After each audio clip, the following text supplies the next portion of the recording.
Hindi pa nag-aalis. Bukas makalaw pa ba? Guys, mayroon tayong bisita na ng businessman. Ayun oh. Sa sobrang kuripot, naman ano siya ng tubig, malamig. Ayun oh. Oh.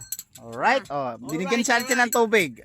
Na Guys, malamig. pipiliin nyo kung kanino kayo tao ngayon nakikiinom. Oh, yun oh, nakikiinom. Pero businessman yan, guys. Kunwari mahirap lang yan.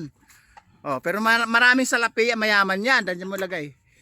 Nakita mo na yung business niya nasa labas oh. Puno ng ice cream yummy, ice cream good. Alright?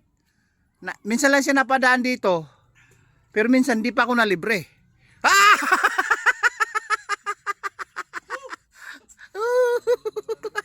Diyan mo lang, doon mo lang nilapag. Diyan. Alright, oh sige. Oh, yes. So sundan na nga kita ng kunam kasi para makita yung business mo. O di ba? Ayan guys oh. Yung business na ayan oh. Ice cream, inapogi. Lina. Ayan oh. Ayan guys oh. Pakita niyo na. Special ice cream. Mayroon ba siyang riding tandem bata? O kasama ba to? Hindi. Ay kapitbahay ko pala to. Hindi kasali to. Kumbaga taga ano lang siya. Buyer, taga bili, taga kain. Yun no? Ito guys, minsan ko lang na-content to. May nagtatanong doon sa comment section, saan daw yung ice cream? Saan daw nanggagaling? Germany, Japan, China, Hong Kong. Ayun, Hong Kong, tama. Alright. Okay, bye guys. Ice cream namin, ice cream good. Ice cream yummy, ice cream good, ano? Ayun ha.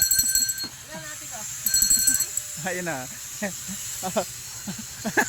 Ayun guys, daming pera yun, daming tinapay, daming ice cream. Siyempre, marami din pera. Bago pa yung karburador yayaman na yun. Alright guys, yun yung bida-bida natin, kabida-bida natin na businessman ng ice cream. Alright? Yun. Ayun guys, patuloy sa paggawa yung ano namin kasi papalitan yung sprocket harap puwet na tumalsik habang nagbumiyahe kami. Ngayon sira nga yung swing arm, kaya pinatibay ng husto, nilagyan ng galapa. Ayan o diba? Uwi muna yun, uwi muna doon, kumain muna. Tapos dito ka na kumain. Dito ka na kumain. Ayun ba? Oo. Ayun guys, yung tagagawa ko yun ng taga-welding, tapos minsan kasama sa biyahe, nagde-deliver, tapos siyang driver ng isang motor na mamanhiyuin. Alright.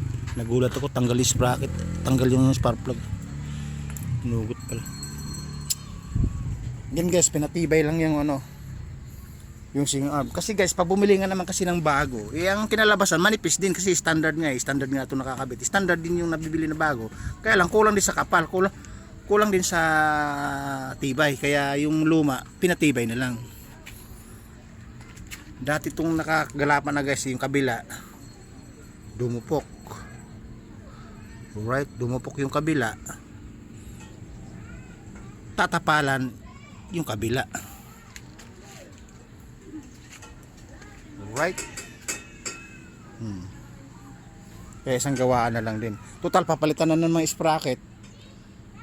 Adena, pinatibay na yung swing arm para isang gawaan, isang baklasan na lang, isang kalabugan na lang. Alright.